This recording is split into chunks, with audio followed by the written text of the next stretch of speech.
Stevie Wonder recorded Superstition through orange amplifiers and took it to number 1.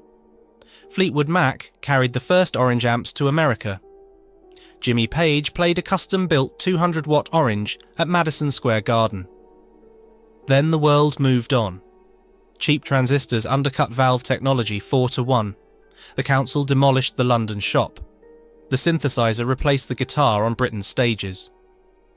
By 1981, the factory was closed, and one man was building 3 amplifiers a week in a back room by himself.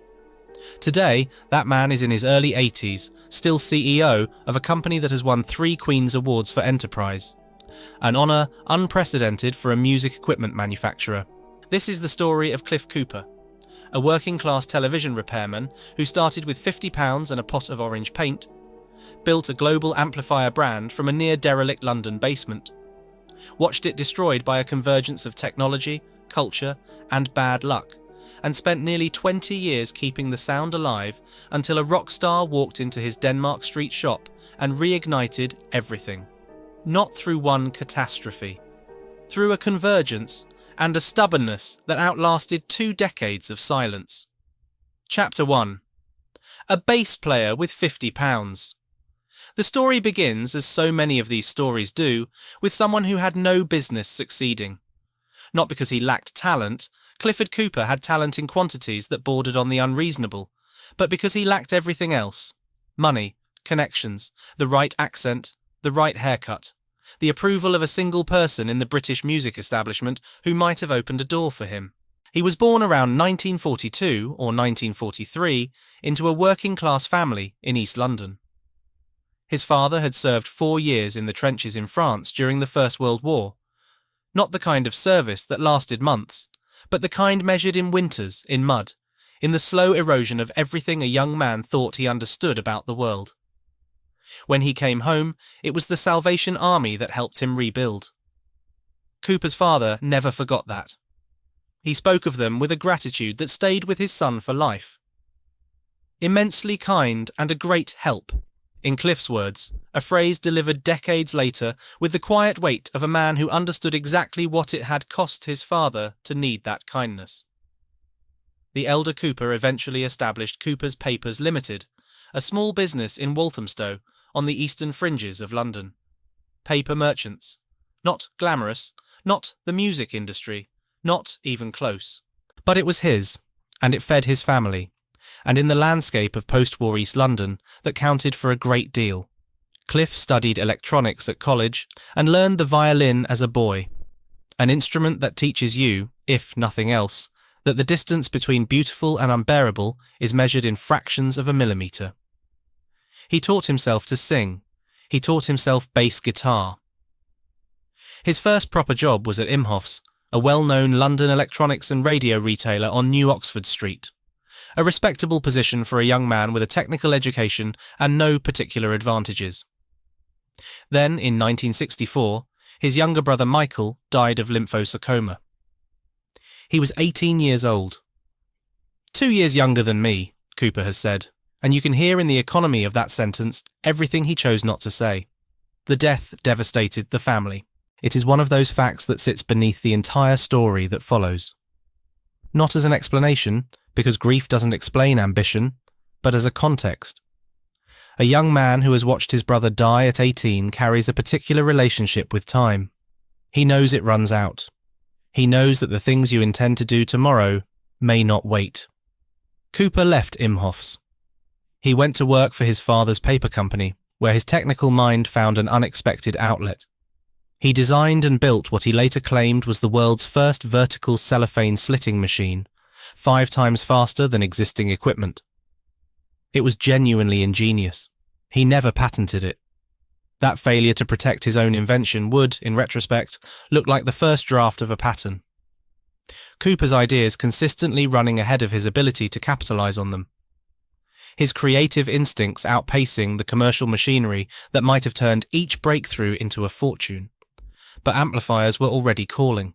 Before the shop, before the orange paint, before any of it, Cooper was earning his living as a television repairman, trudging across East London with a bag of valves and a soldering iron, fixing the sets that brought the nation its evening entertainment.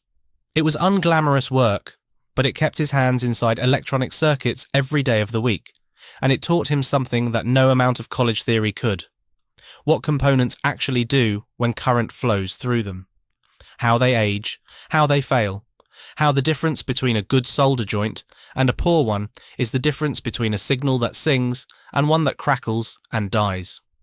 In 1965, still in his early 20s, Cooper formed a band with his brother Ken. They called themselves the Millionaires. And the name wasn't their idea. It was suggested by Joe Meek, the legendary and doomed record producer who operated from his flat above a leather goods shop at 304 Holloway Road. Meek, the man who had produced Telstar, the first British record to reach number 1 in America, heard something in the Cooper brothers and took them on. He produced their single for Decca Records in 1966. Wishing Well, backed with Chatterbox. Cooper played bass.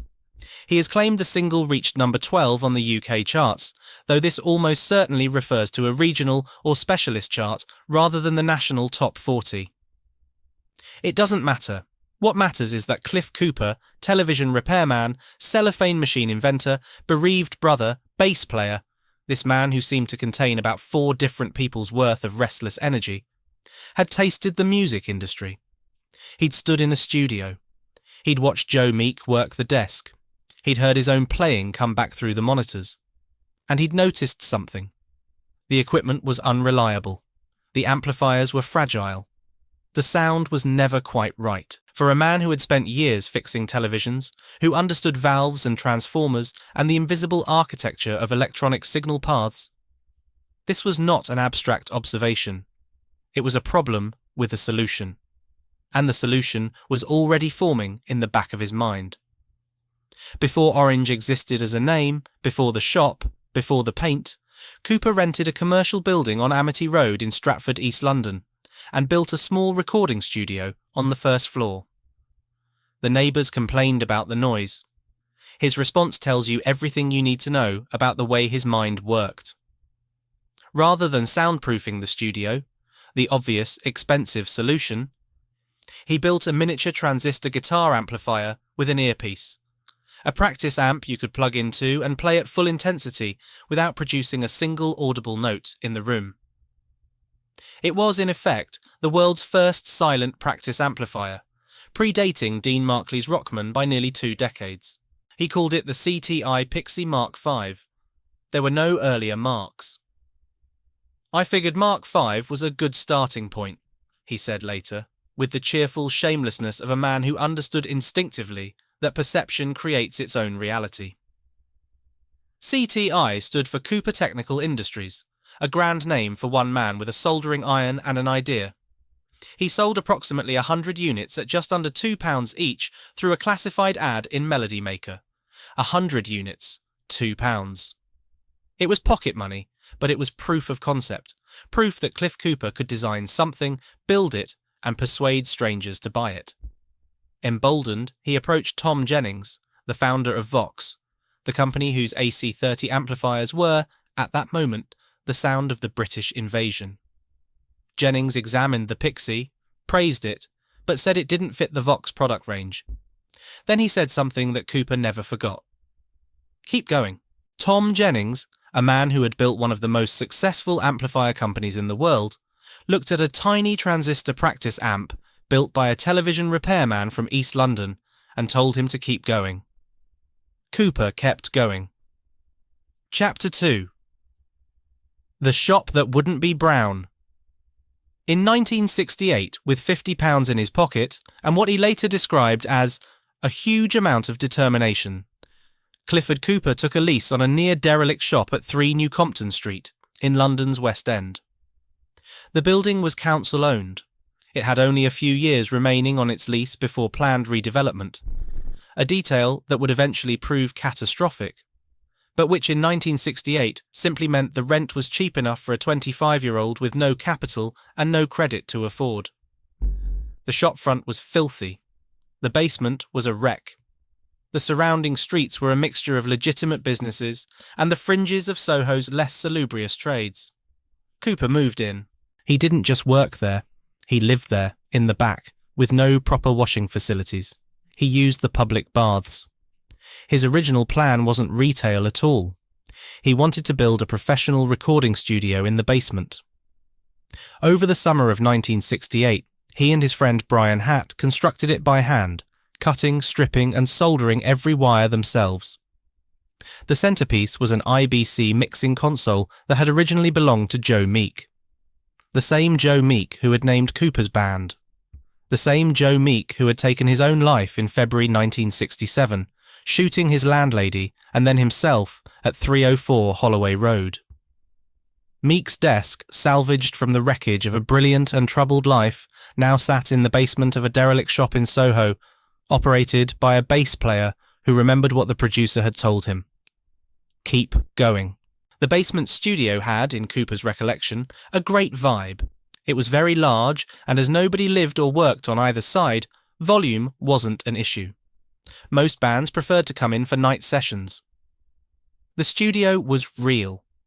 The problem was that reality ran on money, and money was something Cliff Cooper did not have. The recording business failed to generate enough income to keep the lights on.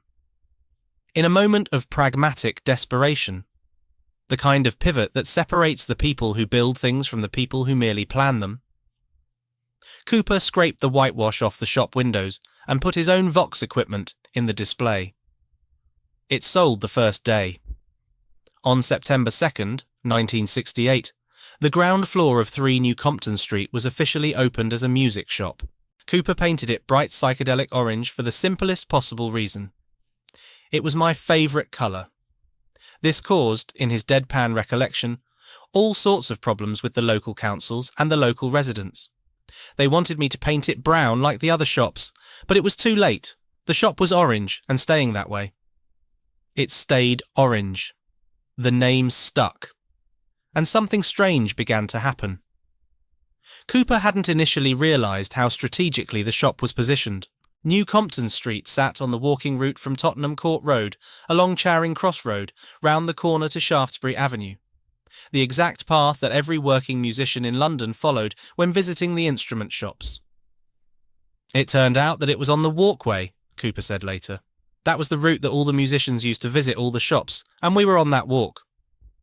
They were adjacent to Denmark Street, Britain's Tin Pan Alley, where Lawrence Wright had established the first music publisher in 1911, where Melody Maker had been founded in 1926, where the New Musical Express had launched at number 5 in 1952. The street where Lionel Bart, the writer of Oliver, had been known as the King. The street where Regent Sound Studio, at number 4, was the room in which the Rolling Stones had cut their first album in 1964. By the late 1960s, Denmark Street's publishing trade was dying. Bands like the Rolling Stones had proved you could write your own material. But what replaced publishing was retail and recording. The Macari family, Joe and Larry, ran Musical Exchange, one of the street's first dedicated guitar shops. Southern Music at number 8 had a studio where Donovan had recorded Catch the Wind. Musicians parked their vans on the street, slept overnight, and played the marquee the next evening. And on the walk-around that connected all of it, there was now a shop painted a colour that nobody in London's West End had ever seen on a shopfront before. The atmosphere inside was something no amount of money could have manufactured. Guys like Mark Bolan, Gary Moore, and Paul Kossoff would sit in the shop chatting and jamming all day long, Cooper recalls. It was part of the whole thing that was happening. They'd come in, take a guitar off the wall, and plug in. John Bates, who managed the shop, later claimed, "We were the first vintage guitar shop in England, really. Every famous guitarist in the country, from Hendrix down to The Who, bought their guitars from me. But the music establishment wanted nothing to do with him. No distributor would supply Cooper with new stock. Marshall refused, Fender refused, Gibson refused.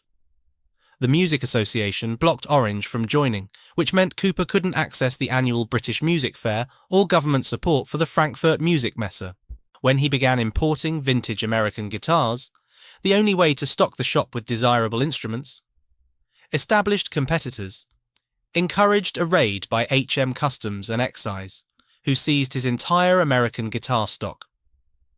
He was 25 years old with long hair, in an industry dominated by what he described as suited and often elderly salesmen. He was an outsider, and the establishment intended him to stay that way. He refused demands for protection money from Soho gangsters. I wouldn't pay it. He cleaned cars at night so he had money to pay his staff. He used public baths because the shop had no washing facilities. He tells these stories, every interviewer notes, without a trace of bitterness. Many times I was nearly bankrupt, he has said. Everything was a struggle, but it made me a bit tougher, I suppose. That understatement, a bit tougher, I suppose, is the key to understanding Cliff Cooper. He is a man who treats hardship as weather, something to be endured, not dramatised. Something that either breaks you or builds you, and if it builds you, there's no particular need to discuss how much it hurt. Chapter 3. The Tobacconist's Back Room. The story of the first orange amplifiers begins not in London, but 200 miles north, in Huddersfield, Yorkshire. Matt Mathias was a German refugee who had settled in the West Riding and established Radiocraft in 1945. Initially a radio repair business, the kind of modest enterprise that dotted every British high street in the years after the war. His long-term friend, Ernest Tony Emerson, a Yorkshireman and member of the British Interplanetary Society, a man whose mind evidently ranged somewhat beyond the boundaries of Huddersfield, had designed a hi-fi amplifier called the Connoisseur HQ20 in the early 1960s. In 1964, Mathias employed Emerson and, using the HQ20 as a starting point, began building guitar amplifiers under the brand name Matamp, a name coined to mean Matt and Tony amplifiers. These were not crude instruments. They were hi-fi amplifiers repurposed for guitar, clean, flat, faithful to the input signal, which was precisely the problem. Electric guitar, in 1968, didn't want faithfulness. It wanted character, it wanted warmth and crunch, and the kind of harmonic distortion that makes the hair on your arms stand up. Mathias's amps were, in Cooper's assessment, too clean and too flat for electric lead guitars. They were the work of a perfectionist. Guitar players didn't want perfection, they wanted feel. In late autumn 1968, Cooper approached Mathias about producing amplifiers under the Orange brand. The first units were assembled in the back room of Mathias's tobacconist shop in Huddersfield town centre. A detail so perfectly English it barely requires comment. A German refugee and an East London bass player building guitar amplifiers behind a counter that sold cigarettes and pipe tobacco in a Yorkshire market town where the mills were already beginning to fall silent. Cooper Mathias Limited was formally incorporated in 1969 as a 50-50 partnership, and a proper factory opened at Cowcliff, near Huddersfield, in early 1970. Cooper modified what Mathias had built. He changed the front end of the amplifier circuit to add the harmonic richness that guitarists craved. He replaced the lightweight aluminium chassis with robust enamelled steel. Heavier, more expensive, but built to survive the back of a transit van on a British motorway in February. The Matamp logo appeared on early Orange amplifiers. As a courtesy to Mathias, Cooper has said, making Matamp effectively a model designation rather than a co-brand. A common misconception has persisted for decades that early Orange amps were simply rebadged Matamps. The reality was more nuanced and more interesting. They were a collaboration between a perfectionist craftsman and a pragmatic musician, each contributing something the other couldn't provide alone. The partnership dissolved around 1971, though the company wasn't formally wound up until approximately 1975. The reason was the oldest tension in manufacturing: quality versus quantity. Production could not keep pace with demand, and Mathias, described by Cooper as a real gentleman for whom I have always had nothing but the greatest admiration, was not prepared to sacrifice his standards. He would not rush, he would not cut corners, he would not build more amplifiers than he could build properly. Cooper respected this. He also had a shop full of customers and a continent full of musicians who wanted his amplifiers. Something had to give, and what gave was the partnership. But before it ended, those first Orange amplifiers, assembled behind a tobacconist's counter, modified by a bass player who knew what guitarists needed even when guitarists couldn't articulate it themselves, found their way to the one customer who would change everything. Fleetwood Mac. Specifically, Peter Green's newly formed band. In October 1968, road manager Dinky Dawson brought Green to the Orange shop. They ordered the first ever Orange PA system, plus 6 100-watt amplifiers and 16 cabinets. Green told Matthias how he wanted them to sound. Sweet, but not like treacle, like honey. Like honey. 2 words that contained an entire sonic philosophy. Not the sharp, aggressive bite of a Marshall, not the crystalline chime of a Vox. Something warmer, rounder, a tone that enveloped you rather than attacked you.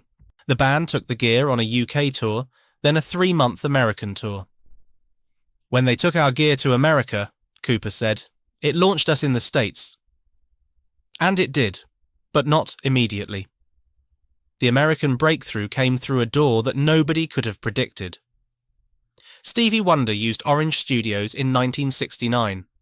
Then, in 1972, he recorded Superstition through Orange amplifiers for his album Talking Book. The single went to #1 on the Billboard chart. Cooper, with the understated precision of a man who has told this story 100 times and still can't quite believe it. That launched us all over the world. A bass player from East London, a German refugee in Huddersfield, a tobacconist's back room, and Stevie Wonder. The trajectory was absurd. It was also, by the early 1970s, undeniably real. Chapter 4. The Hieroglyphs and the House That Orange Built. The man who arrived at the Orange shop in December 1968, just weeks after it opened, was not a customer. Mick Dines was a touring bass guitarist who understood something that most amplifier designers didn't. Road travel destroys equipment. He'd spent enough nights in the back of transit vans, bouncing along British motorways, with gear stacked in precarious towers, to know that the weak points of every amplifier on the market were the same. Fragile grille cloth that tore, casters that snapped off, cabinets that split along their joins when a 200-pound road case landed on them at 3 a.m. Cooper hired Dines as a salesman. Within months, Dines was reshaping the physical identity of Orange. He chose basket weave grille cloth, not for aesthetics, but for durability. A heavy-duty textile that could survive being dragged across loading docks and dropped from stage risers. He replaced casters with wooden skids on the base of the cabinets, reasoning that skids couldn't snap off the way wheels could. This was a purely practical decision. It also, by happy accident, produced a profound acoustic effect. The wooden skids coupled the cabinets to the stage floor, dramatically enhancing bass response and adding a physical dimension to the sound that players could feel through the soles of their feet.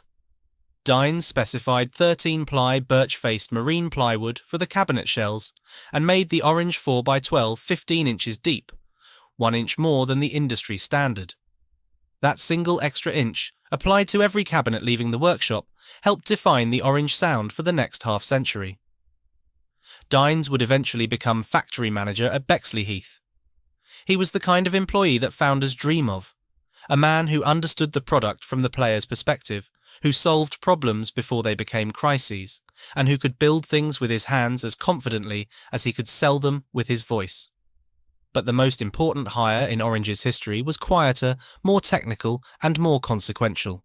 John James was the company's research and development engineer, and in 1971 he designed the amplifier that would define the brand. The origin story has the quality of a parable. Cooper was driving through London when he noticed the new UK road signs. Bold graphic symbols replacing text, designed to be understood regardless of language. A triangular warning sign, a circular prohibition, a blue command. No words needed. Cooper proposed doing the same thing for amplifier controls. James designed the circuit. The team created custom hieroglyphic symbols, mountain peaks for the echo and effects loop, representing sound bouncing off an alpine canyon. A speaker icon for volume. Frequency indicators for the tone controls. The result was the graphic valve amplifier, nicknamed the Pix Only for its entirely pictorial control panel. No text, just symbols. It was manufactured from 1972 to 1975, and it represented the birth of the true orange sound. What James did inside the chassis was as revolutionary as what appeared on the faceplate. He placed the EQ section before the gain stage. Previous orange amplifiers had the volume control before the EQ, which meant the tone shaping happened to the signal before it was amplified, fundamentally altering the relationship between the player's touch and the amp's response. He changed the phase inverter from DC coupled to capacitor coupled, driving the power valves harder. The circuit used 4 EL34 power valves and featured the unique FAC, frequency attenuator control, a 6-position rotary switch that varied mid-range content by subtracting bass frequencies. No competing manufacturer offered anything comparable. The result was a sound that players and reviewers would spend the next 5 decades trying to describe. Darker and heavier than Marshall, warmer and less bright than Vox, more characterful than Fender, a pronounced low-mid emphasis that didn't just fill a room, it pressurized it. Cooper described it in terms that were precise and physical.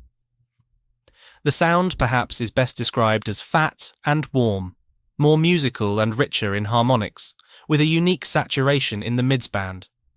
It also improved the sustain. He described the test for any amplifier in the language of a man who played bass, not a man who read spec sheets. The sweet spot for me is when the tingle runs through your body, when it's just right, and you're at one with your guitar and amplifier. The tingle. That was what the Pix Only delivered. That was what John James had built. Around 1970, Cooper designed the Voice of the World crest that would appear on every orange amplifier from that point forward. He drew it by hand using French curves and was explicit about his intentions. Crests and coats of arms are very British, heraldic, and expensive looking, which was everything I wanted our amps to be. The elements were deliberately symbolic. Scales for justice, the C representing overseas trade, an orange tree grasping a globe, a lion for strength, a hammer and chisel for the craftsman our craft, and a barrel.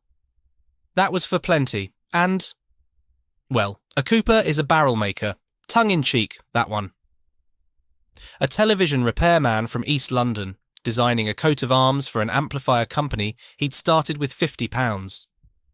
Drawing it with French curves at a desk in the back of a psychedelic orange shop that the council wanted painted brown. The audacity of it was breathtaking. So was the execution.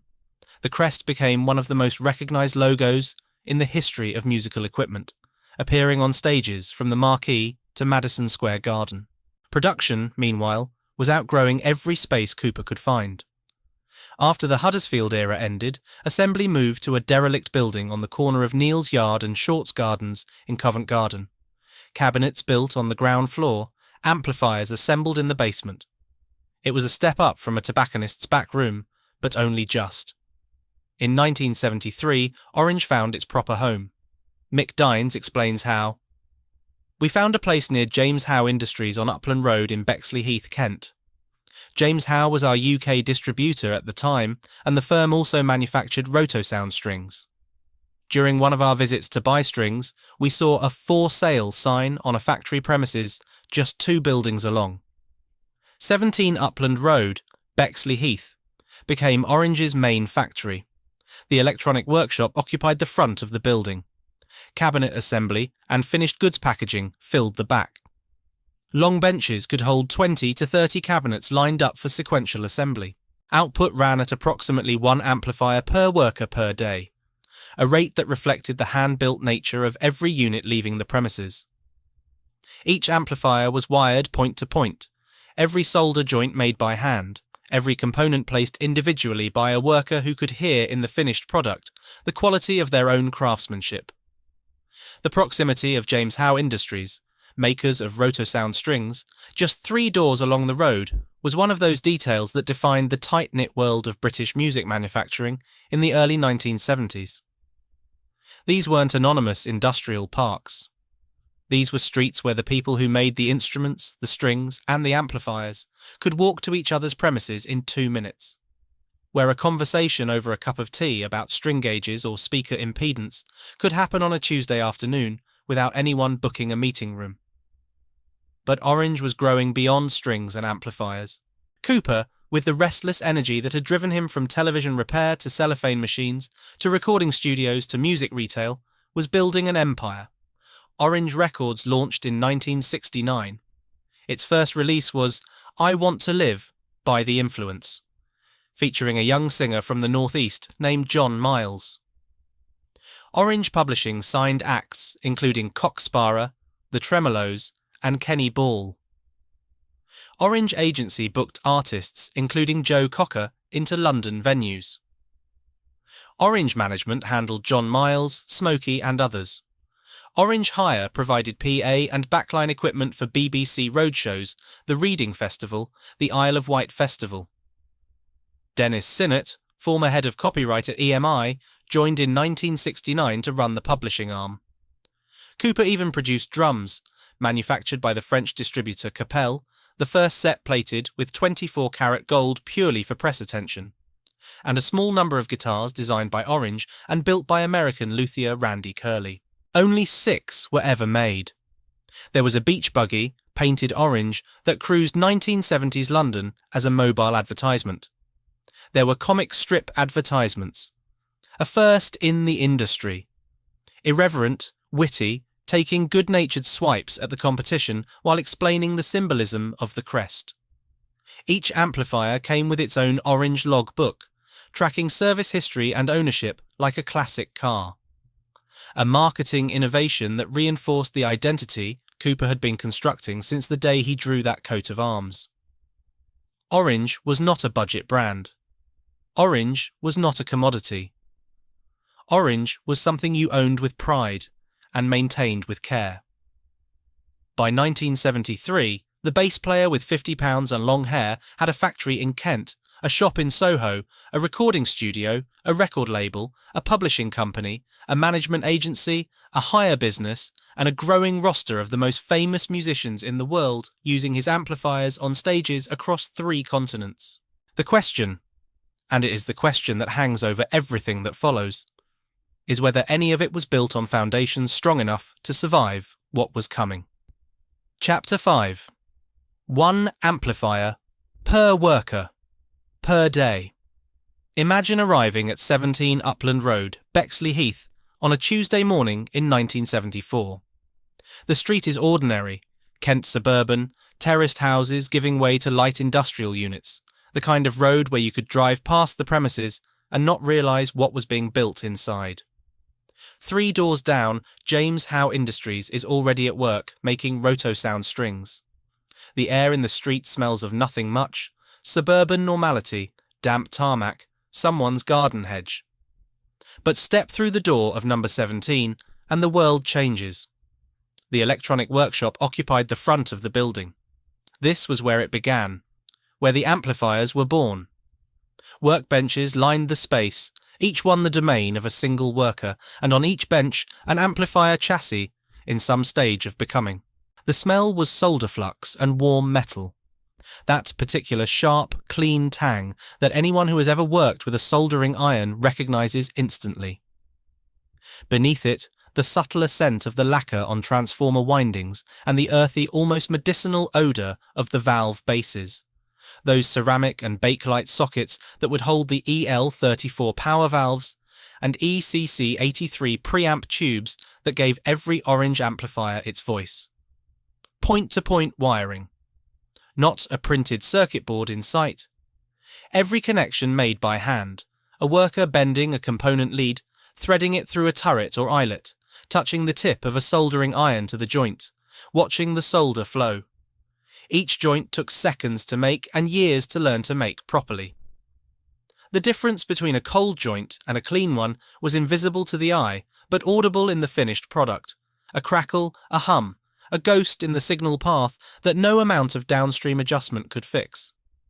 The workers at Bexley Heath knew this. Their hands knew it. The quality of every amplifier that left the building was, in the most literal sense, in their fingers. The output rate tells you everything about the nature of the work. Approximately 1 amplifier per worker per day. Not 1 amplifier per hour, not 1 per shift. 1 per day. Each unit wired, tested, racked into its enamelled steel chassis, fitted with its pictorial faceplate. Those hieroglyphic symbols that John James had designed. The mountain peaks and speaker icons that meant Orange could ship to Germany or Japan without translating a single word, and then carried to the back of the building, where the cabinets were waiting. The cabinet workshop filled the rear of the premises. Long benches stretched across the floor, capable of holding 20 to 30 cabinets, lined up in sequential assembly. This was Mick Dynes's domain, the touring bass player turned factory manager who had specified every detail of the cabinet's construction. The 13-ply birch-faced marine plywood arrived in sheets and was cut to size on site. The basket-weave grille cloth, heavy, textured, chosen for its ability to survive life on the road, was stretched and stapled across the front baffle. The wooden skids were fitted to the base.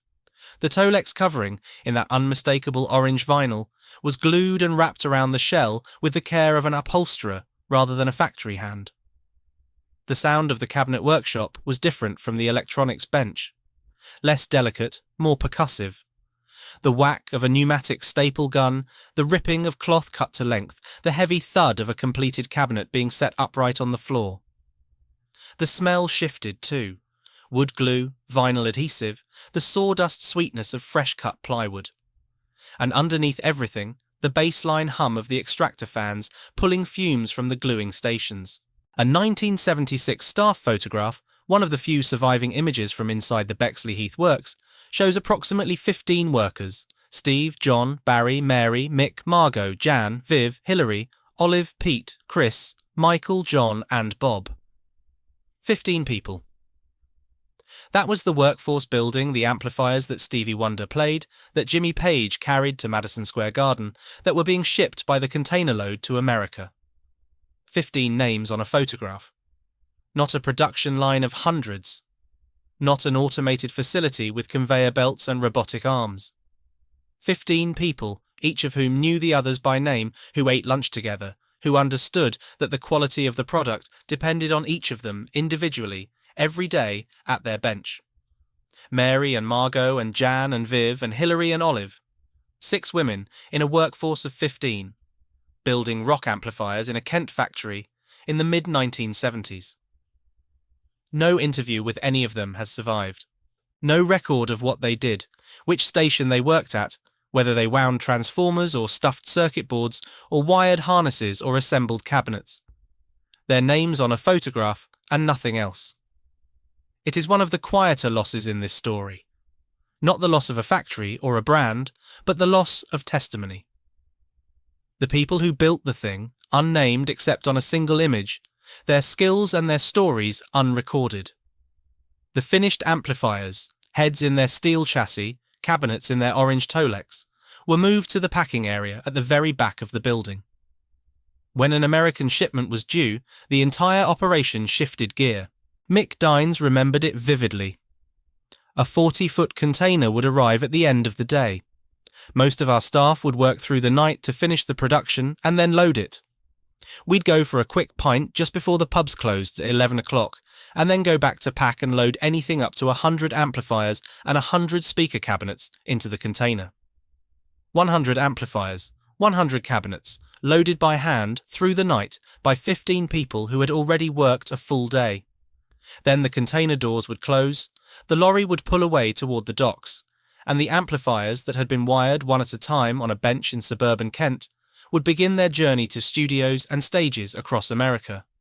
The workers would go home to sleep, and the next morning they'd be back at the bench, starting again. 1 amplifier per worker per day. Chapter 6. The World That Orange Built. The Orange Empire by the mid-1970s was not a single business. It was a constellation, a web of interconnected enterprises that reflected the restless, omnivorous ambition of its founder. Cliff Cooper hadn't merely built an amplifier company. He had built an ecosystem. Orange Records operated from the same orbit, releasing singles and albums through a pressing and distribution deal with Pi Records secured in 1972. The label's first release had been I Want to Live by The Influence, featuring the young singer John Miles, a discovery that would prove in the long run to be one of Cooper's most enduring legacies. Miles's hits would eventually include Music Was My First Love, which charted in, as Cooper proudly noted, every country in the Western Hemisphere. Cooper managed Miles for over 40 years, a relationship that outlasted the factory, the shop, and the entire first life of the Amplifier company. Orange Publishing, later Orange Songs, maintained a copyright catalogue that included grand rights to musicals and film scores. Dennis Sinnott, the former head of copyright at EMI, whom Cooper had recruited in 1969, built a roster that included Cock Sparrer, the Little Roosters, the Tremolos, and Kenny Ball. Orange Agency booked artists into London venues. Orange Management handled not only Miles and Smokey, but also Nigel Benjamin, formerly of Mott the Hoople, and a young motorcycle stunt rider named Eddie Kidd. Kidd's story deserves a moment, because it illuminates something about Cooper's eye for raw talent and extraordinary ambition in the people around him. Signed to Orange Management in 1971, Kidd went on to become the stunt double for Timothy Dalton and Pierce Brosnan in James Bond films, starred in Levi's commercials, and in 1993 challenged Robbie Knievel, Evil's son, to a televised jump-off. Kidd won by 6 feet. 3 years later, he was tragically paralysed in an accident. Cooper had spotted him 25 years earlier. The man who could hear a good amplifier circuit could also see the spark in a 20-year-old daredevil. Orange Hire, meanwhile, had become a significant operation in its own right. The division provided PA and backline equipment for BBC roadshows, partnering with disc jockeys Emperor Roscoe and Johnny Walker, and supplied sound for the Reading Festival, the Isle of Wight Festival, and a range of outdoor events across Britain. This was the unglamorous backbone of the live music industry, the lorries loaded before dawn, the cables run across muddy fields, the speakers stacked and tested and stacked again. It was also a rolling advertisement for the brand. Every festival stage framed by orange cabinets was a billboard that reached an audience already primed to associate that colour with the sound of their favourite bands. Cooper's marketing instincts were, from the beginning, decades ahead of the competition. The comic strip advertisements, a genuine industry first, were irreverent and sharp, explaining the heraldic symbolism of the crest while taking cheerful swipes at rival manufacturers. They were funny. They were memorable. They treated the audience as intelligent adults who appreciated wit, not as consumers to be hectored with spec sheets and frequency response graphs. And each amplifier, from the humblest combo to the most powerful 100-watt head, shipped with its own orange log book, a service record, an ownership history. The kind of document you'd expect to find in the glove box of a vintage Jaguar, not tucked inside the head shell of a guitar amplifier. It was a small thing, a booklet, a few pages of ruled space for dates and signatures. But it said something profound about what Cooper believed his amplifiers were. Not disposable tools, but instruments with lives of their own. Things that would be owned and maintained and passed on.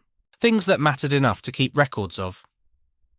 The logbooks were, in their quiet way, an act of faith in the future. Cooper was building amplifiers he expected to last for decades. He was providing the paperwork to prove it. The community around Orange, and it was a community, not merely a customer base, extended from the shop on New Compton Street through the Denmark Street Music Quarter and out across the network of studios, rehearsal rooms and live venues that constituted London's music industry in the early 1970s. The shop remained the social heart. Musicians drifted in and out. The studio in the basement still operated. The walk from Tottenham Court Road still brought working players past the orange shopfront. And Cooper, who had started as an outsider, refused service by every distributor in the trade, was now at the centre of a world he had built around himself. He had done it without investors, without partners, after the Matthias era ended. without the approval of the Music Association, without a single advantage that wasn't earned through work, ingenuity, and the stubborn refusal to accept that a working-class kid from East London had no business building the amplifiers that defined the sound of British rock. Chapter 7. The Voice of the World. The phone call that changed Orange's European destiny came, as Cooper tells it, out of the blue. Mike Leckebusch, producer of Beat Club, a nationwide West German music television program broadcast from Radio Bremen, had a problem and an idea. The problem was colour. Beat Club was transitioning from black and white to colour broadcasting, and the visual impact of the studio needed to match. The idea was that a wall of bright orange amplifiers with their heraldic crests and hieroglyphic faceplates would look extraordinary on camera. Leckebusch was right. Orange provided the house backline for Beat Club, and over the next several years, virtually every major rock and blues act appearing on the programme performed in front of a wall of orange equipment. The roster reads like a hall of fame: Stevie Wonder, Status Quo, Canned Heat, Ike Turner, Muddy Waters, Free, Chuck Berry, Alice Cooper, Johnny Winter, and, most consequentially for the decades to come, Black Sabbath. A vital caveat belongs here, and Cooper himself would insist on it. Many of these artists were not Orange users. They simply played the house backline. Tony Iommi of Black Sabbath was a lifelong Laney endorser and is on record saying he hated Orange amps. But what television creates, television makes real. Black Sabbath filmed one of the first and most iconic music videos in front of a full orange backline, and the image burned itself into the collective memory of heavy music. When the stoner rock and doom metal revival arrived 2 decades later, its adherents would reach for orange amplifiers. In part because of a visual association forged on a German television set. An association between the Orange brand and the heaviest band on earth that was, strictly speaking, an accident of logistics. Beat Club drove European demand. It led directly to the formation of Orange GmbH in Frankfurt in 1971, establishing a formal presence in the West German market. And it contributed to perhaps the most unlikely booking in Orange's history: the contract to provide PA equipment for the 1972 Munich Olympic Games. An amplifier company that had been building units behind a tobacconist's counter 4 years earlier was now providing the sound system for the Olympic Games. The trajectory had the quality of fiction, but it was real, and it was accelerating. Jimmy Page signed a formal endorsement with Orange around 1971. Orange and Maytamp custom built him a 200-watt OR200 with 4 KT88 tubes. The faceplate reading "Custom Built for Jimmy Page." He used it primarily for his sonic wave theremin performances from August 1971 through the 1973 American tour. The amplifier is visible at Madison Square Garden in the concert film The Song Remains the Same. A 200-watt beast built by 15 people in a Kent factory, roaring through a New York arena that held 20,000. Page's main guitar amplifier remained Marshall. This is important to note because the mythology of endorsement is more complicated than marketing departments prefer. Page played Orange. He also played Marshall. He also played Fender and Vox and a dozen other things depending on the song, the studio, and the sound in his head. The endorsement was real. The implication that Led Zeppelin was an Orange band was not. But the image, Jimmy Page on stage at Madison Square Garden with an orange amplifier visible behind him, was worth more than any distinction between primary and secondary rigs. And then there was Stevie Wonder on Sesame Street. In 1973, Wonder appeared on the children's television program for a 7-minute performance, playing through orange amplifiers. The image has a quality of surreal cultural power that is difficult to overstate. The man who had taken Superstition to number 1, the record that Cooper credits with launching Orange all over the world. Performing on a program watched by millions of children, with the orange cabinets and the heraldic crest clearly visible behind him. It was simultaneously the most mainstream and the most incongruous possible advertisement for a brand built by a bass player in a back room. The OR120 picks only, manufactured from 1972 to 1975, was the product at the heart of all of this. 120 watts. Class A/B, 4 EL34 power valves. 2 to 3 ECC83 preamp tubes. Approximately 500 volts on the plates. A single channel with high and low sensitivity inputs. The FAC control, that unique 6-position rotary switch that no competitor could match. Output impedance options of 4, 8 and 16 ohms. And on the faceplate, the hieroglyphs, those pictorial symbols that meant a guitarist in Tokyo or Sao Paulo or Hamburg could dial in the sound without reading a word of English.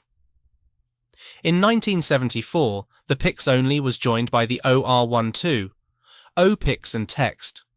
The same circuit, the same components, the same sound, but with text labels added alongside the hieroglyphic symbols. This became the workhorse model, produced through to 1979. The custom reverb twin launched in 1975, competing directly with the Fender Twin Reverb.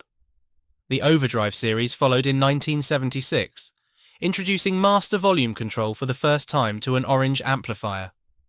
The range was expanding. The factory was producing. The containers were shipping. Orange had won 3 things that, together, constituted something close to invincibility. The sound, that fat, warm, harmonically rich mid-range that John James had engineered into the PIX-only circuit. The look, the orange tolex, the heraldic crest, the hieroglyphs, the visual identity so distinctive that you could recognize an Orange amplifier from the back of an arena. And the story. A working-class founder, a £50 investment, a shop the council wanted painted brown, and a roster of the most famous musicians alive. What Orange had not won was scale. 15 workers. 1 amplifier per worker per day. A single factory in suburban Kent. A distribution network that depended on a handful of overseas partners whose financial health Cooper could monitor but could not control. The empire was real, but its foundations were narrower than its shadow suggested. The brand was everywhere. The factory was one building on one street in one town. Chapter 8. The Future That Wasn't Ready. The years 1972 to 1975 were the summit. Stevie Wonder at number 1. Beat Club beaming the orange backline across Europe. Jimmy Page at Madison Square Garden. Containers of 100 amplifiers and 100 cabinets shipping to America. The PIX only defining a new sonic territory. The crest on stages from the Marquee to Munich. Cooper's confidence was high, and it was justified. He had built something from nothing, in the face of active hostility from an establishment that had refused him stock, blocked him from trade fairs, and raided his shop. Every instinct told him to expand, to diversify, to push the brand into new territory. He was already running records, publishing, management, hire and agency operations. The next logical step was technological, to lead, not follow, the revolution that was coming. In 1974, Cooper assigned a young man named Peter Hamilton to an extraordinary project. Hamilton's first job had been fixing amplifiers part-time in the Orange shop basement. Now Cooper was asking him to design the world's first digitally programmable guitar amplifier. The OMEC digital programmable amplifier launched in 1975. It was genuinely revolutionary. 150 watts into 4 ohms, 7 programmable parameters across 4 recallable channels, built with SSI and MSI logic chips. A guitarist could store 4 complete tone settings and recall them at the push of a button. A concept so far ahead of its time that no competitor would offer anything comparable for a decade. It was also, in Cooper's own later assessment, probably unleashed a decade too soon. The TTL logic chips consumed so much power that all stored settings were lost the moment the amplifier was switched off. A backup battery lasted 30 minutes to an hour. You could program your perfect tone at soundcheck, walk off stage for a cup of tea, and return to find the amplifier had forgotten everything. At the time, the Book of Orange was published in 2011. Only one known OMEC digital amplifier was believed to survive anywhere in the world. Cooper tried to solve the problem at its root. He approached his bank for a loan to develop a dedicated integrated circuit, a custom chip that would retain memory without constant power. For the meeting, he cut his hair and grew a beard in order to look older. The bank turned him down. Had I been living in America, he reflected later, I'm sure things would have been very different. There they judged you on the merits of your business plan, not your appearance. A young man walks into a bank with the blueprint for the future of guitar technology. The bank looks at his face, not his plans. The loan is refused. The chip is never built. The settings continue to vanish every time someone pulls the plug. The dramatic irony is exact. Cooper had invented the future. The future was not ready for him, and the money, time, and engineering attention that the OMEC Digital consumed. Peter Hamilton's talent, the R&D budget, the manufacturing resources, the hours and weeks and months of development came directly at the expense of the company's core product. Valve amplifiers. The thing that had made Orange famous.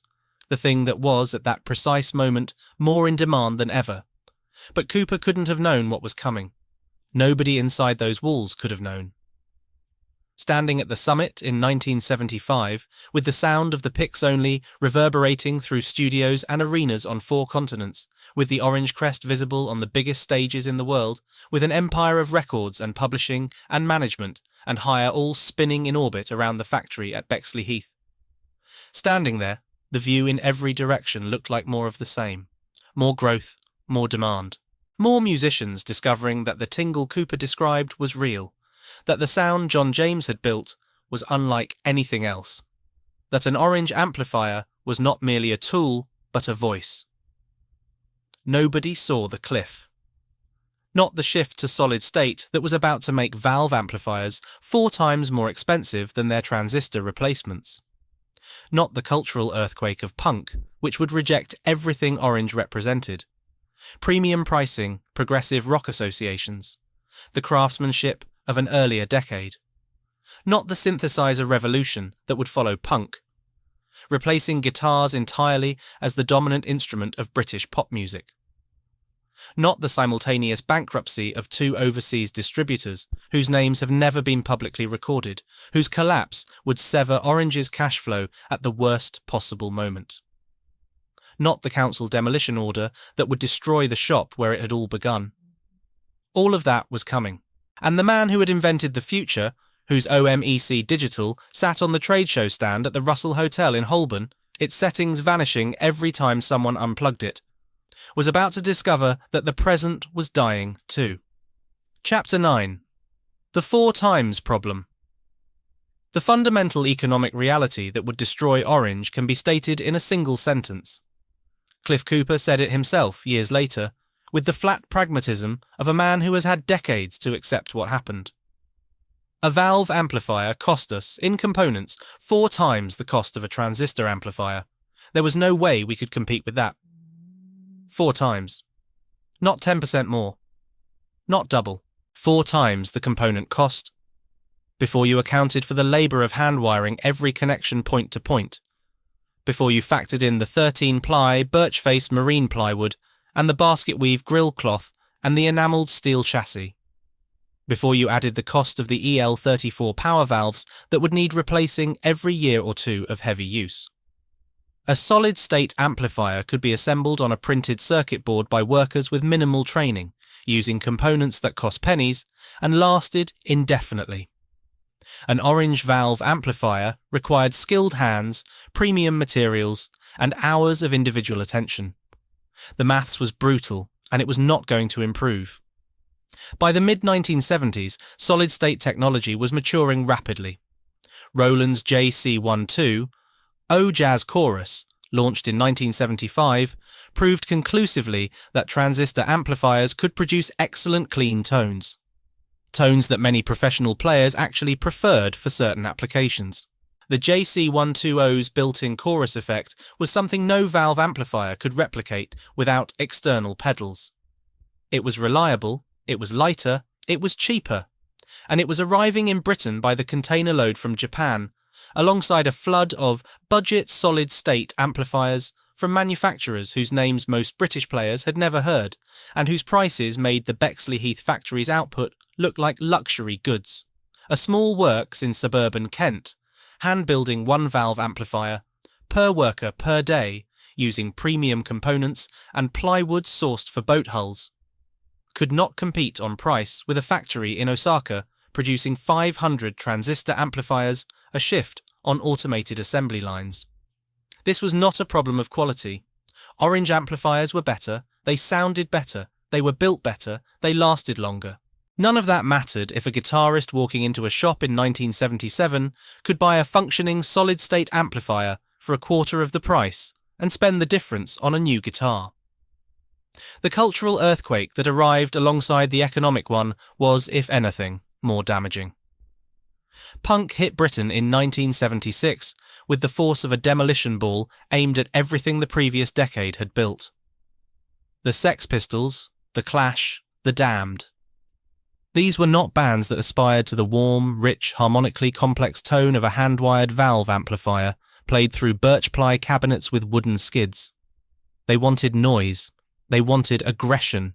They wanted whatever was cheap, available, and loud enough to fill a pub venue.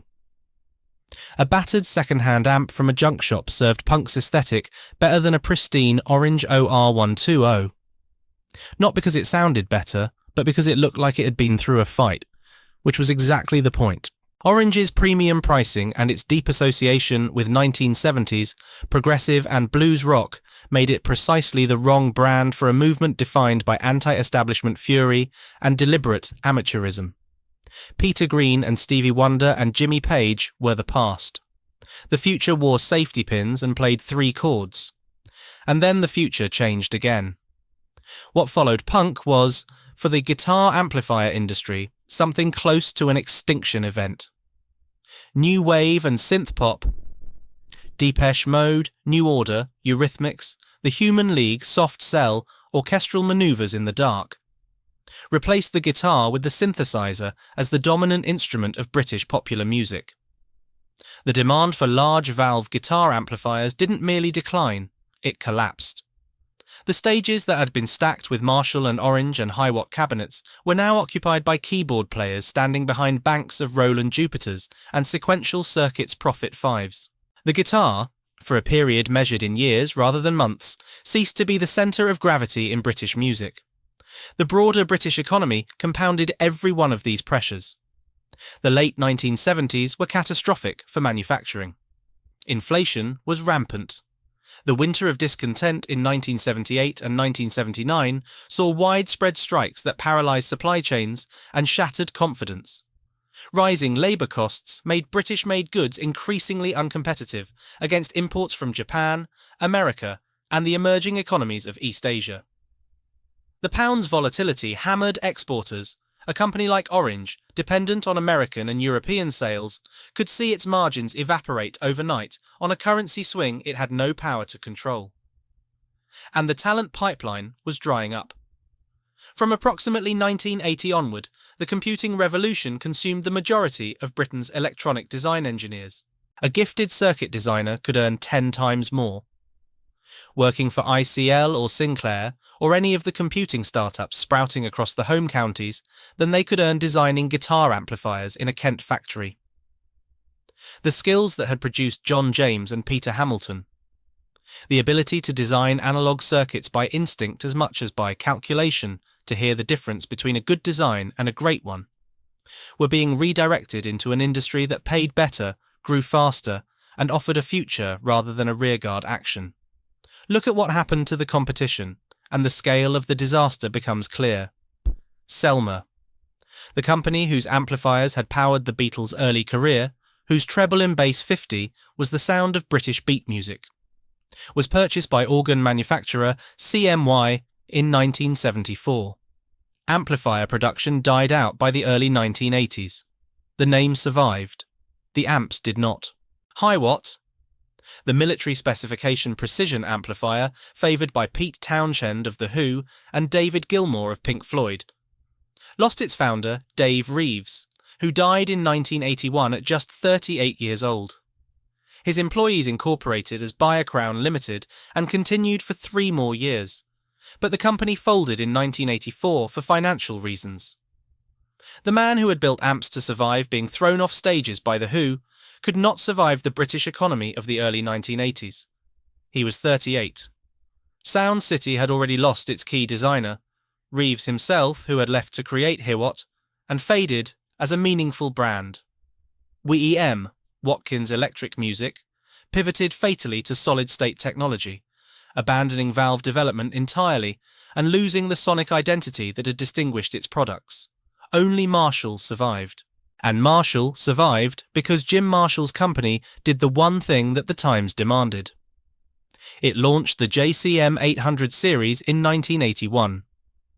A product so precisely calibrated to the sound of 1980s hard rock and heavy metal that it became the defining amplifier of the decade. Marshall had scale. Marshall had a broader product range. Marshall had brand dominance so deep that for most guitarists, the word amplifier and the word Marshall were synonyms. Orange had none of these advantages. Orange had 15 workers, 1 factory, and a founder who had invested the company's future in a digital amplifier whose memory vanished every time someone pulled the plug. Chapter 10. Denim and Desperation. Cooper tried. He tried 3 times and each attempt failed. The Omec Digital had been the first, the revolutionary programmable amplifier that was by every objective measure a decade ahead of its time, and by every commercial measure a disaster.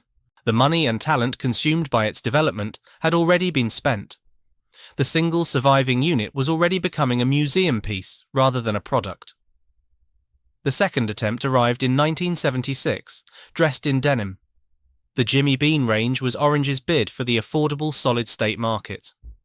Transistor amplifiers wrapped in fashionable denim covering, aimed at younger players who couldn't afford valve amps and didn't particularly care about the Orange sound as long as the Orange name was on the badge. They didn't sound too wonderful and failed to sell in any quantity, as one account put it. The denim was a gimmick. The circuit was adequate rather than inspired. The Orange name, attached to a budget product that embodied none of the qualities the name was supposed to represent, did nothing to attract new customers and risked alienating the existing ones.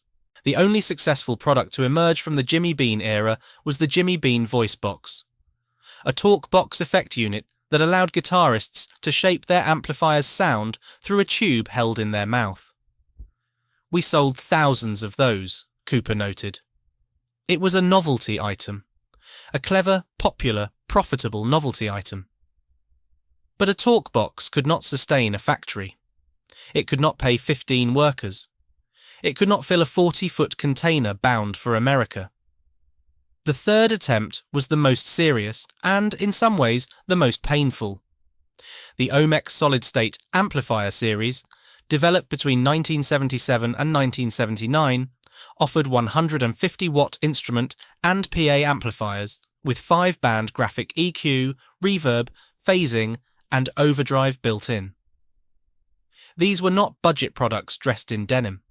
These were genuine attempts to compete in the solid-state market with fully engineered, professionally specified equipment. The engineering was sound, the features were competitive, the products came too late. By the time the OMEC solid-state range reached the market, the window had closed. The Japanese manufacturers had established distribution networks, brand recognition, and price points that a small British company entering the solid-state market for the first time could not match. Orange was trying to compete on a playing field that had been shaped by companies with 10 times its resources, 100 times its production capacity, and a decade's head start in transistor technology. The Omec solid-state amps were the work of talented engineers solving a real problem. They were also the last significant products of the Bexley-Heath era. 3 attempts. A digital amplifier that forgot its own settings. A denim wrap budget range that sounded like what it cost. A serious solid-state line that arrived after the war was already lost. Each attempt consumed resources: money, engineering time, factory capacity, management attention, that might have been spent refining and marketing the valve amplifiers that remained Orange's only genuine competitive advantage. Each attempt was reasonable at the time. Each attempt failed, and their cumulative effect was to weaken the company at every level, financially, strategically, and in the intangible currency of brand identity, precisely when it could least afford to be weakened. Chapter 11. The Silence at Bexley Heath. The first blow came from the London Borough Council. In 1978, construction companies began demolishing all the buildings on New Compton Street as part of an urban redevelopment scheme. The psychedelic orange shopfront, the headquarters, the showroom, the recording studio, the spiritual home of everything Cooper had built since 1968, was to be destroyed. Cooper fought. He applied to the court for a stay of execution. He negotiated. Eventually, he received £100,000 in redevelopment compensation before withdrawing his challenge. He moved Orange's headquarters to Mason's Yard, in the more genteel surroundings of St James's. But the money was not the point. The shop had been the place where Peter Green and Mark Bolan and Paul Kossoff had jammed, where Stevie Wonder had recorded, where musicians on the walk-around from Tottenham Court Road had stopped in and plugged in and stayed for the afternoon. Where the story had begun with a coat of whitewash scraped from a basement window and a pot of orange paint applied to a shop front, the council wanted brown. It was gone. Demolished. Replaced by whatever the council's planners had decided the site should become. The recording studio with Joe Meek's desk. The basement where Brian Hatt and Cooper had soldered every wire by hand over a summer in 1968. The windows through which the first piece of Vox equipment had been displayed and sold the same day. All of it. Rubble. The killing blow followed in 1979. Two major overseas distributors, and this is one of the most painful gaps in the historical record because their names have never been publicly identified, went into liquidation within a short period of each other. The money owed to Orange was substantial. The production line at Bexley Heath became, in Cooper's assessment, no longer viable. It was not a sudden, dramatic collapse. It was a convergence. The shop demolished, the market shifting to solid state, the Omec digital investment unrecoverable, the Jimmy Bean range unsold, the solid state line too late, the competition from Japanese imports relentless and intensifying, the British economy in crisis, the synthesizer replacing the guitar on the nation's stages, and now the cash flow, the actual money, the revenue that kept the lights on and the workers paid, severed by the simultaneous failure of two distribution partners whose financial fragility had been invisible until the moment they ceased to exist. Cooper said it, years later, with what one interviewer described as a shrug of his shoulders. "I just saw there was no way we could compete." A shrug. The man who had cleaned cars at night to pay his staff, who had refused protection money from Soho gangsters, who had scraped whitewash off a window and built a global brand from what he found behind it. A shrug. He closed the Bexley Heath factory. He was the sole decision-maker. "I'm the only shareholder," he has consistently stated. There were no investors to argue with, no board to override, no partners to blame. The decision was his, and he made it, and the machine stopped. What happened to the workers? Steve, John, Barry, Mary, Mick, Margot, Jan, Viv, Hilary, Olive, Pete, Chris, Michael, John, Bob, and whoever else had joined the team in the years since that 1976 photograph, is the most painful silence in this entire story. No public account exists of what the last day was like. No interviews with former Bexley Heath workers about the closure have ever surfaced. No record of whether there was severance. No documentation of what happened to the tooling, the stock, the workbenches, where those 15 people had built one amplifier each per day. The record simply jumps from factory closed to small custom production. The people who built the amplifiers that shook stages from the Marquee to Madison Square Garden vanished from the story as completely as if they had never existed. Most sources consider 1981 to be the last year of anything resembling regular Orange production. Cooper did not go bankrupt. This matters. He retained ownership of the Orange brand and all intellectual property. There is no evidence of formal insolvency or receivership. What he did was mothball, scaling production down to 3 or 4 custom amplifiers per week. built to special order, assembled by Cooper himself at premises in Islington and at Mason's Yard. 3 or 4 a week. Hand-built. By one man. In a back room. The emotional temperature of Cooper's accounts of this period is characteristically near zero. No deeply introspective quotes about watching his creation die have been recorded in any surviving interview. He frames the closure as a business inevitability rather than a personal tragedy. The 80s was a difficult time for Orange amps. We made tube amps, but inexpensive transistor amps were flooding the market. We scaled down our production and produced a very small quantity. Scaled down. Produced a very small quantity. The language is so controlled, so deliberately flattened, that the emotion it contains is audible only in what it refuses to say. But the Omec Digital still haunts him. Years after the factory closed, years after the shop was demolished, years after everything he had built was reduced to a soldering iron and a handful of orders. This is the wound that bleeds. We spent a lot of time and money developing this revolutionary digital amp, and it still really upsets me to recall how we never really got the chance to market it properly. It still really upsets me. From a man who tells stories of gangsters and customs raids and near bankruptcy without a trace of bitterness. Those 5 words are as close to anguish as Cliff Cooper has ever allowed himself to come in public. Chapter 12. One man and a soldering iron. The 1980s were not, for Cliff Cooper, a period of inactivity. They were a period of reinvention, quieter, stranger, and more diverse than anything that had come before. He continued hand-building amplifiers to special order throughout the decade, 3 or 4 a week, each one wired by his own hands in the same point-to-point technique that the Bexley Heath workers had used. The Orange brand existed, in the technical sense. You could commission a Cooper-built Orange amplifier if you knew where to find him. But it existed at a scale so reduced that it was barely distinguishable from a hobby. His energies went elsewhere. Through Orange management, he guided the career of John Miles, the singer he had discovered and signed, whose Music Was My First Love had charted across the Western Hemisphere.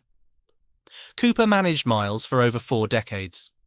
He managed Eddie Kidd through the motorcycle stunt rider's extraordinary career of Bond films and Levi's commercials and the televised jump-off against Robbie Knievel. He managed Smokey, Nigel Benjamin, Cock Sparrer, The Realistics. Orange Publishing maintained its copyright catalogue. Cooper engaged in what one journalist described as clever property deals, audacious purchases, and sales of brand names and all manner of business adventures. He purchased the Trace Elliott brand via a closed tender auction when the Bass Amplifier Company went into liquidation, then sold it to Peavey at a profit. He invented an optical product that was licensed to a major American pharmaceutical company, the details of which have never been publicly disclosed, adding another layer of improbability to a career that already contained television repair, cellophane slitting machines, silent practice amplifiers, and digitally programmable guitar amps. Most remarkably, beginning in 1989, Cooper went on an extraordinary acquisition spree across Denmark Street itself. Number 21, where he created the high-tech Sutakina shop and rented the basement to Gibson for their London showcase. Number 23, the PA Centre. Number 20, Argents converted to brass and woodwind. Number 8, World of Pianos. Number 24, Hank's Acoustics. Numbers 10, 22, 28 and 11, 5 floors of the old Rose Morris building. By the late 1990s, Cooper effectively controlled much of Denmark Street. The vision was extraordinary. I was going to pave it across and turn it into a music street, a real music theme scene for the world. I couldn't sleep at night. I was so excited. He came close. He nearly raised the approximately £11 million needed to buy the freehold of the entire street. But in 1996, Consolidated Developments, owned by Lawrence Kerschel, acquired the majority of Denmark Street's freehold, beating Cooper to the prize. The man who had started with £50 and a derelict shop had spent nearly a decade assembling the pieces of a vision that would have given him ownership of Britain's most famous music street. And he lost it. Another future that wasn't quite ready for Cliff Cooper. Another plan that fell short by a margin narrow enough to be agonising. Meanwhile, the vintage market was stirring. The original orange matte amp models from 1968 to 1971 had been produced in tiny numbers, fewer than 50 of the original OR100 units. The Pix-only models existed in larger but still modest quantities. Scarcity bred desirability. Collector websites began documenting dating guides and model histories. And the stoner rock and doom metal communities, emerging from the American underground in the early 1990s, were discovering that a cranked vintage OR120, available on the used market for prices that now seem absurdly modest, produced exactly the thick, earth-shaking, fuzz-saturated tone their music demanded. Sleep. The San Jose trio, whose album Holy Mountain credited the orange OR12, O in its liner notes in 1995, became the archetypal orange doom band. The association would eventually grow into something approaching a movement. But that was later. In the early 1990s, it was a whisper, a cult forming around amplifiers that most of the music industry had forgotten existed. In 1993, the Gibson Guitar Corporation licensed the Orange brand name. The impulse was personal. Gibson CEO Henry Juskiewicz and his business partner Dave Berryman had both played in a student band using Orange amplifiers. The nostalgia of two powerful men opened a corporate checkbook. Gibson chose to have the reissues manufactured by Matamp in Huddersfield, now under Jeff Lewis, who had purchased the company in 1992 after the deaths of Matt Mathias in 1989, and the brief stewardship of Mathias's sons, Peter and Richard. The Gibson-era reissues launched in 1994, the Graphic 120 and Overdrive 120, followed by the Graphic 80, Overdrive 80, and a small number of Super Bass 120 reissues. They were not commercially successful. A critical technical detail explains why. The reissues used capacitor values from the Series 2 Overdrive. Head in the EQ section rather than the original Pix-only values, giving them a noticeably different tone. The circuit that John James had designed, the specific relationship between EQ placement, phase inverter coupling, and gain staging that produced the orange sound, was not fully reproduced. The magic was in the details, and the details were wrong. By mutual agreement, the license was not renewed. In February 1997, Gibson formally handed the Orange name back to Cliff Cooper. He was in his mid-50s, he had his brand back, he had Denmark St, he had a catalogue of copyrights and a portfolio of business interests. What he didn't have was an amplifier worth selling. Chapter 13. The Walk-in Customer. The most important person in the Orange revival was not a musician. Adrian Emsley had grown up with electronics. My dad actually taught me the basics of electronics and fixing valve stuff when I was a kid. So I was kind of brought up with valves. He'd spent the 1980s modifying guitar amplifiers for more gain, restoring vintage pieces, building one-off custom amps for players who wanted sounds that no production amplifier could deliver. He'd worked as a motorcycle messenger. He loved amplifiers the way Cooper loved amplifiers. Not as products, but as instruments. As things with voices, as circuits whose behaviour could be felt in the body as much as heard through the ears. Cooper recognised Emsley's talent and hired him as technical director after regaining the brand in 1997. Emsley's approach was distinctive and uncompromising. I never design by committee. I just follow my gut. I just think, what would be a good amp for Orange to have at this moment in time? And I'll set about building a point-to-point prototype. He spent years researching transformer technology, studying the permeability of metal laminations, developing multi-winding designs from 3 to 5 to 8 windings, identifying the output transformer as the single most critical component in the valve amplifier's sound. Where other designers treated the transformer as a commodity part to be specified from a catalogue, Emsley treated it as the soul of the amplifier. Everything else, the preamp, the tone stack, the power section, was in service of what the transformer would do with the signal at the moment it left the valves and entered the speaker. The catalyst for everything that followed walked through a door. Noel Gallagher of Oasis had used orange amplifiers, specifically a Gibson-era reissue OR120 made by Matamp, almost exclusively on the band's first 2 albums. Definitely, maybe, in 1994. What's the story Morning Glory? In 1995. The biggest British rock band since the Beatles, and the sound that defined them, the thick, warm crunch underneath Gallagher's melodic lead lines, was coming through an orange amplifier. The OR120. Provided what One Gear historian described as the mushier distorted sound on Some Might Say, and was used to record Don't Look Back in Anger. After Cooper regained the brand, Gallagher walked into one of Cooper's Denmark Street shops looking for orange equipment. It was a walk-in, not a scheduled meeting, not a negotiation brokered by managers. A rock star walking into a guitar shop, which is what rock stars do when they want gear. Cooper introduced him to Adrian Emsley. Gallagher wanted more crunch from his vintage overdrive tone. Together, Emsley and Gallagher modified the phase inverter and preamp, added a standby switch, and the result became the OTR amplifier. Oscillatory transition return. Gallagher bought it. He used it on television. He played it on stage. The biggest rock star in Britain playing a new orange amplifier in front of millions of viewers. Cooper, with characteristic understatement, that launched us again. So Orange was reborn in Denmark Street, designed in the back of number 22. And then, with the honesty that is perhaps his most disarming quality, it was pure luck, really.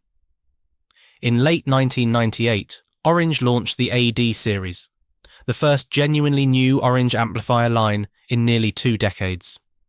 The AD30 head, AD30R combo and AD15 combo were initially produced at Trace Elliott's facilities.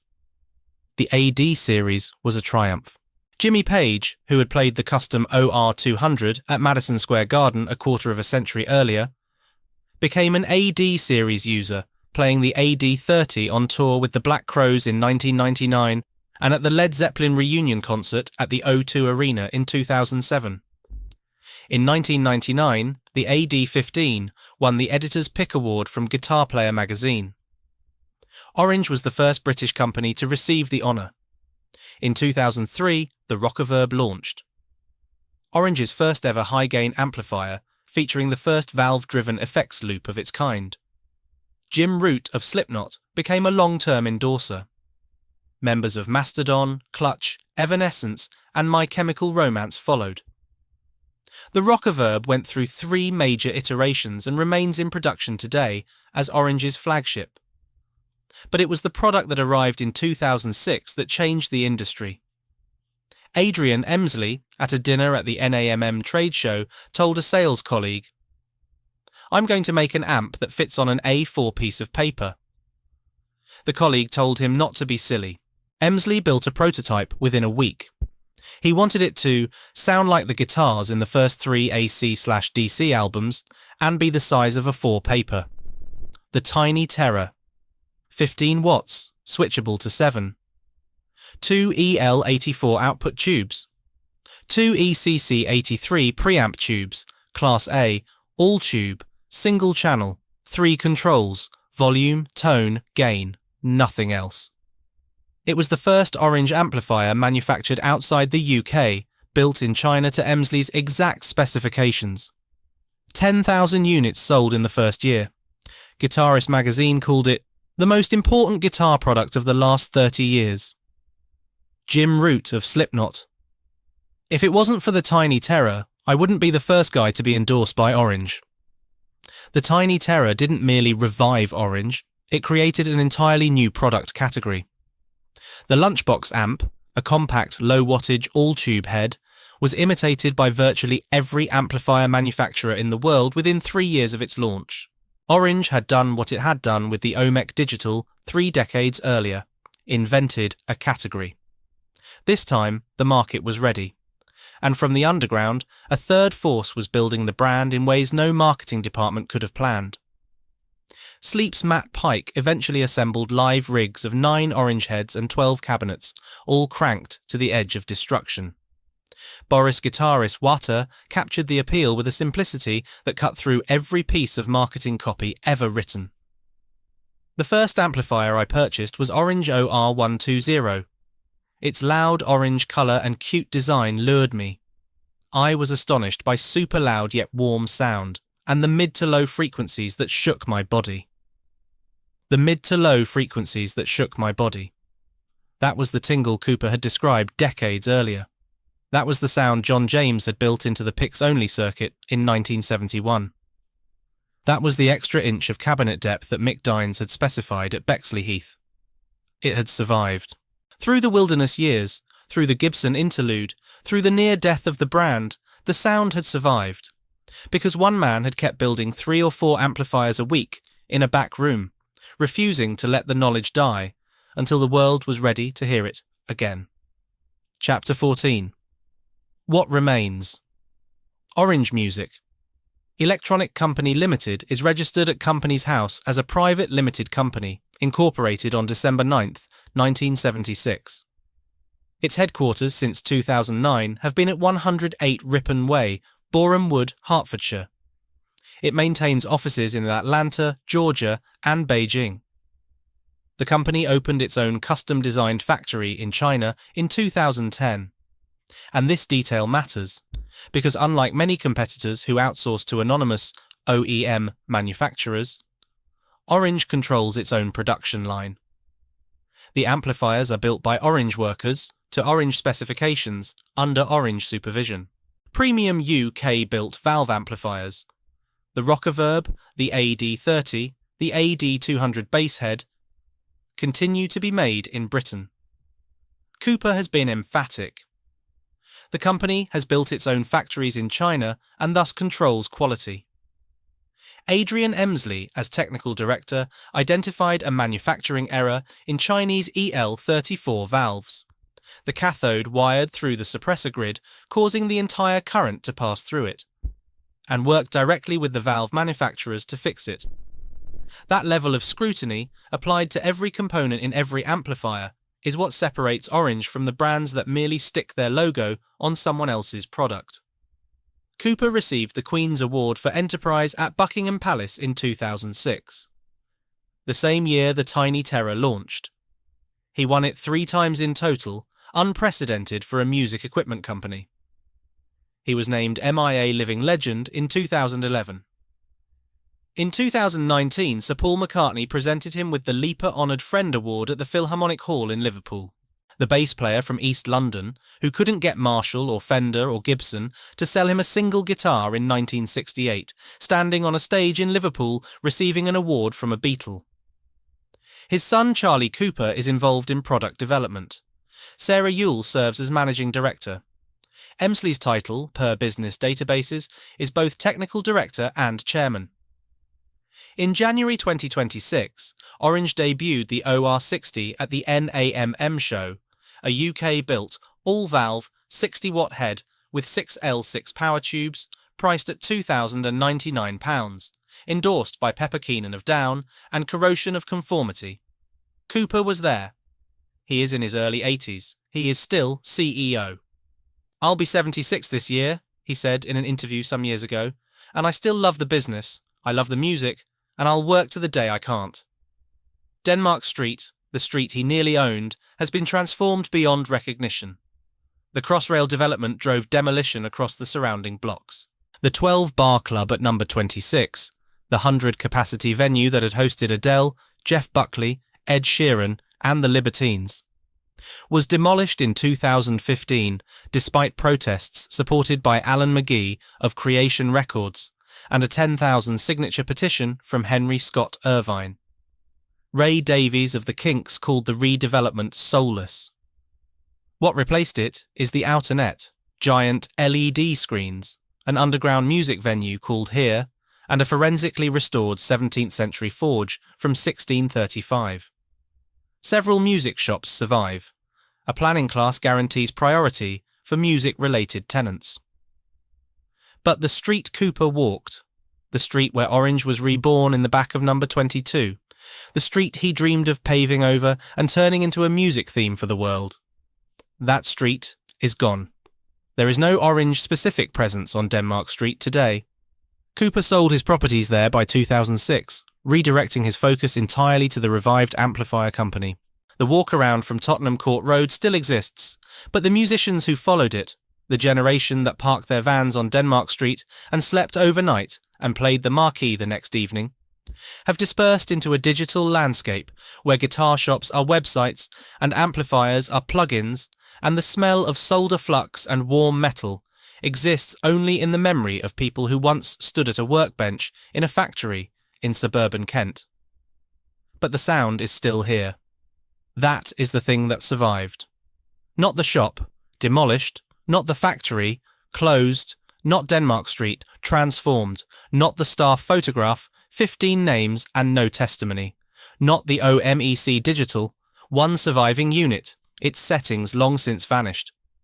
Not the logbooks, most of them lost, not the beach buggy or the gold-plated drums or the 6 guitars that Randy Curley built. The sound survived. The fat, warm, harmonically rich mid-range saturation that John James designed into the picks-only circuit in 1971. The bass response that Mick Dines created by accident when he put wooden skids on a cabinet. The tingle that Cliff Cooper described.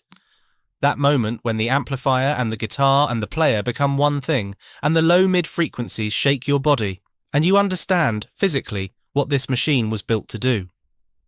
It survived because one man refused to stop building.